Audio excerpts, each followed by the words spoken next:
अस्सलाम वालेकुम। अब हमने क्वेश्चन नंबर 12 और 13 शुरू करने हैं। क्वेश्चन नंबर 12 एक जैसा है, क्वेश्चन नंबर 13 डिफरेंट है। अब आप कहेंगे टीचर ने जो है क्वेश्चन सॉल्व क्यों कर लिया।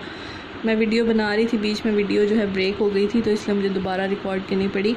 चलिए मैं आपको बताती हूँ कि कैसे हमने ये करना है क्वेश्चन। अब आप ये देख रहे हैं क्वेश्चन में हमारे पास ना कोई वैल्यू निकल सकती है, ना कोई ऐसी पावर है जिसे हम ओपन कर सकें, या फिर कोई क्वाड्रेटिक इक्वेशन नहीं है जिसके फैक्टर बना सकें। तो अब हम इसमें ये करेंगे कि ये जो आपके पास इक्वल के बाद वाले नंबर है ना, आपने इन दोनों को एक जैसा बना देना है। एक जैसा बनाने का क्या तरीका होता है, 2 को 1 इक्वेशन से मल्टीप्लाई कर देते हैं और 7 को सेकंड इक्वेशन से मल्टीप्लाई कर देते हैं। तो मैंने यहाँ पे यही किया है कि इक्वेशन 1 को मैंने 2 से मल्टीप्लाई कर दिया, ये बन गया 2x² माइनस 4xy 7 2 ज़ार 14। और इसी तरह सेकंड इक्वेशन को मैंने 7 से मल्टीप्लाई कर दिया है, ये बन जाएगा 7xy 3 7 ज़ार 21y² और 7 2 ज़ार 14। ठीक है जी। यहाँ से करने के बाद अब आपने इन दोनों इक्वेशंस को सब्ट्रैक्ट कर देना है। सब्ट्रैक्ट 3 एंड 4 दोनों को ऊपर नीचे रखना है। 2x² 4xy is equal to 14, और वेरिएबल के नीचे वेरिएबल लिखते होते हैं, तो आपने 7xy को इसके नीचे लिखना है। y² वाली वैल्यू हमारे पास नहीं है तो वो अलग आएगी, सॉरी ये थोड़ा सा हम दूर कर देते हैं, इज़ इक्वल टू 14 ऐसे लिखना है आपने। पहले ये वाली लिख दी, ठीक है जी, यहाँ पे। और फिर जब नीचे वाली आप लिखेंगे ना, तो xy के नीचे xy लिखना है, y² जो है अलग लिखना है क्योंकि उसके ऊपर कोई वैल्यू नहीं है, और 14 के नीचे आपने 14 लिखना है, मतलब कांस्टेंट के नीचे कांस्टेंट। और सब्ट्रैक्ट करने का मतलब ये होता है कि नीचे वाली वैल्यू जो है वो माइनस हो जाती है।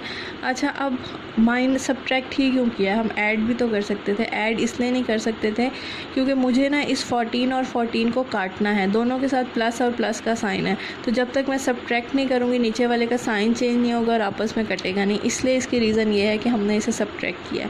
अब सब्ट्रैक्ट करने के बाद ये देखें जी, 2x² एज इट इज़, क्योंकि इसके साथ कोई वैल्यू नहीं है, -4 और -7 ये आपके पास बन जाएगा -11xy, ठीक है जी, -21y² एज इट इज़, क्योंकि इसके ऊपर कुछ नहीं है, और ये आपस में कैंसिल हो जाएंगे, इज़ इक्वल टू 0 आ जाएगा। ठीक। अब ये करने का मकसद क्या था, ये करने का मकसद इसलिए था कि अब आपके पास जो 5th इक्वेशन बनी है ना, वो क्वाड्रेटिक इक्वेशन की शक्ल बन गई है, तो हमने इसे क्वाड्रेटिक इक्वेशन के तौर पे सॉल्व करना है और इसमें से वैल्यू निकालनी है, जैसे हमने इसके पिछले वाले क्वेश्चन में की थी। तो देखें जी, इसके फैक्टर हमारे पास क्या बनते हैं।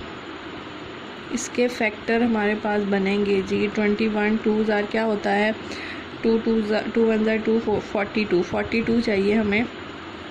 पहला और आखिरी नंबर ऐसे का ऐसे ही लिख देते हैं, ठीक है। और हाँ, एक और बात मैंने आपको ये बताया था कि इक्वल टू 0 क्यों लाने का मकसद था कि वह क्वाड्रेटिक इक्वेशन तभी हम सॉल्व कर सकते हैं जब इक्वल टू 0, इसलिए ये सब हमें करना पड़ा था। चले जी, अब हमने ये करना है 21 और 2 42 होता है, कौन से दो नंबर है मल्टीप्लाई करें तो 42 आए, उन्हें ऐड और सब्ट्रैक्ट करें तो 11 आए, तो -14xy और +3xy। 14 3 ज़ार आपके पास 42 होता है, और 14 में से अगर 3 माइनस करें तो 11। वही बात कि आपको फैक्टराइजेशन का तरीका पता है तो आपने फैक्टराइजेशन कर लेनी है। यहाँ से 2x कॉमन, क्या आ जाएगा, x - 7y plus 3y common, x - 7y is equal to 0। x - 7y as it is, 2x plus 3y is equal to 0, ठीक है जी। दोनों को बारी बारी इक्वल टू 0 करेंगे, और इसमें से x की वैल्यू आपके पास एक बन जाएगी 7y, ठीक है जी, और इसमें से आपके पास एक वैल्यू आ जाएगी x is equal to -3y divided by 2। हम इन्हें नाम दे देते हैं, ये हमारे पास 6 इक्वेशन हो जाएगी और ये आपके पास 7 इक्वेशन हो जाएगी। आप इसके बाद आपने सेम वही करना है जो हमने पिछले क्वेश्चन में किया है कि इन दोनों इक्वेशंस को ना आपने बारी बारी लेना है और इनमें से किसी एक में भी पुट कर देना है। पहले तो ये था ना कि एक में से हमने क्वाड्रेटिक इक्वेशन बनाई थी, इसलिए हमें फर्स्ट में ही पुट करना था, तो इसमें आपकी अपनी मर्ज़ी है, आप किसी में भी कर सकते हैं। तो आप 6 और 7 को बारी बारी जो है इसमें पुट करें। तो चले जी, मर्ज़ी है आपकी 1 में करें या 2 में करें, मैं जो है वो 1 में कर लेती हूँ। Put x is equal to 7y in 1 और इसी तरह put x is equal to -3y divided by 2 in 1। चलें जी पुट करते हैं। यहाँ पे आ जाएगा x square -2xy is equal to 7। x की जगह 7y आ जाएगा, 7 का square -2 7y y is equal to 7 7 7 ज़ा 49y स्क्वायर और ये आ जाएगा 7 2 ज़ा 14y square is equal to 7। 49 में से अगर आप 14 निकालें तो ये आ जाएगा 35y square is equal to 7y square is equal to 7 divided by 35। 7 1 ज़ा 7 7 5 ज़ा 35 y square is equal to 1/5 taking square root on both sides और y का आंसर आ जाएगा +-1/5। ठीक है जी। नेक्स्ट इसी तरह सॉल्व करते हैं। फर्स्ट इक्वेशन हमने लिख ली और उसमें अब x की जगह आएगा -3y/2 तो -3y/2 का whole square -2 -3y/2 y is equal to 7। Minus का स्क्वायर +3 3 ज़ा 9 y स्क्वायर 2 2 ज़ा 4 यहाँ से 2 2 से कैंसिल हो जाएगा माइनस माइनस +3y का whole square is equal to 7। 4 LCM ले लेते हैं, यह आ जाएगा 9y स्क्वायर और 4 3 ज़ा 12y square is equal to 7। 9y square as it is plus 12y square 4 7 ज़ा 28 12 और 9 कितने हुए हमारे पास 21y square is equal to 28y square is equal to 28/21। तो देखेंगे ये कटिंग होती है हमारे पास। ऐसा करते हैं कैलकुलेटर पे कर लेते हैं। अंडर रूट लिया हमने स्क्वायर हटाने के लिए। ठीक है जी, ये है जी आपके पास कैलकुलेटर। 28 डिवाइडेड बाई 21 ये आपके पास आ जाएगा प्लस माइनस। वैसे आपके बुक में जो है ना वो लिखा हुआ है 2 डिवाइडेड बाई √3, तो आप ऐसे भी लिख सकते हैं और ऐसे भी लिख सकते हैं।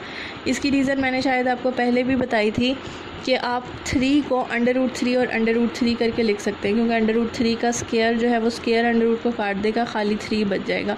तो √3 और √3 एक कट जाएगा, तो हम इस तरह भी लिख सकते हैं और आंसर को इस तरह भी लिख सकते हैं, आपकी अपनी मर्ज़ी है।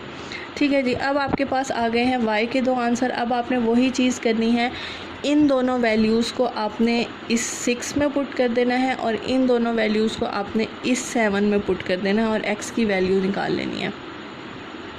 Put y is equal to 1/√5 in 6, x is equal to 7y, x is equal to 7 1/5, तो आपके पास आ जाएगा 7/5।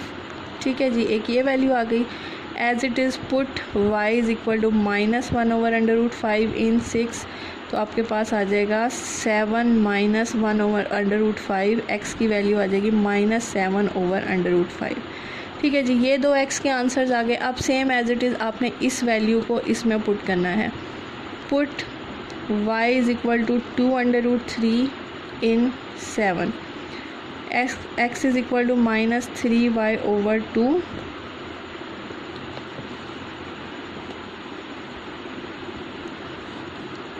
x is equal to -3 as it is 2√3/2, तो ये आपके पास आ जाएगा जी। वैसे जो है ना आप इसे ऐसे करके भी लिख सकते हैं, आपके लिए ज़्यादा आसान हो जाएगा।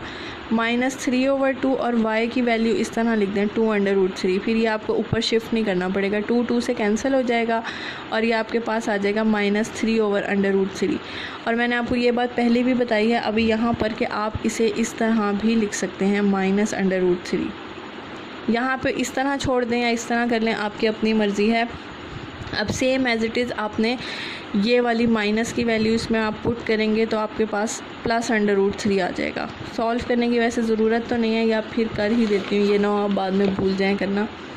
Put y is equal to -2√3 in 7, तो x is equal to -3y divided by 2, -3/2 as it is, और y की वैल्यू है -2√3। 2 से कैंसिल, माइनस माइनस प्लस हो जाएगा और ये 3√3, और आप इसे √3 भी लिख सकते हैं। ठीक है जी। अब आपके पास x की भी सारी वैल्यूज़ आ गई हैं, y की भी सारी वैल्यूज़ आ गई हैं, आप उन्हें सोल्यूशन सेट की फॉर्म में लिख सकते हैं। तो सबसे पहले देखें जी, ये दो वैल्यूज़ थी, तो हम इन्हें लिखेंगे 7√5 और 1√5। एक ये सोल्यूशन सेट हो गया। नेक्स्ट सोल्यूशन सेट हमारे पास है -7√5 -1√5, एक ये सोल्यूशन सेट हो गया। उसके बाद हमारे पास ये है जी, एक है √3 और 2√3, एक ये सोल्यूशन सेट हो गया, और एक हमारे पास है जी यहाँ पर √3 और -2√3। ठीक है जी, ये सारे आपके आंसर्स हैं। दोबारा से रिपीट कर देती हूँ। पहले आपने इन्हें साइमल्टेनियसली सॉल्व करके 14 और 14 को 0 बना लिया। ठीक है जी। बनाने के बाद आपके पास एक क्वाड्रेटिक इक्वेशन आ जाएगी, उसे सॉल्व करके आपके पास दो वैल्यूज़ आएंगी। इन दोनों वैल्यूज़ को बारी बारी आप इन दोनों में से किसी एक में पुट कर सकते हैं। मैंने फर्स्ट में पुट किया है। पुट करने के बाद आपके पास y के दो आंसर्स आ जाएंगे। इन दोनों को आपने बारी बारी जो है इन दोनों इक्वेशंस के अंदर पुट करना है और x के आंसर निकालने हैं। शुक्र है 2.7 जो है वो ख़त्म हो गई है। मुझे बिल्कुल ये एक्सरसाइज नहीं पसंद, क्योंकि इसमें बहुत लंबे लंबे क्वेश्चंस हैं, लेकिन आपने करना है, छोड़ना नहीं है। अच्छी तरह से समझें और इसके जो रिलेटेड पार्ट्स हैं आपने खुद करने हैं।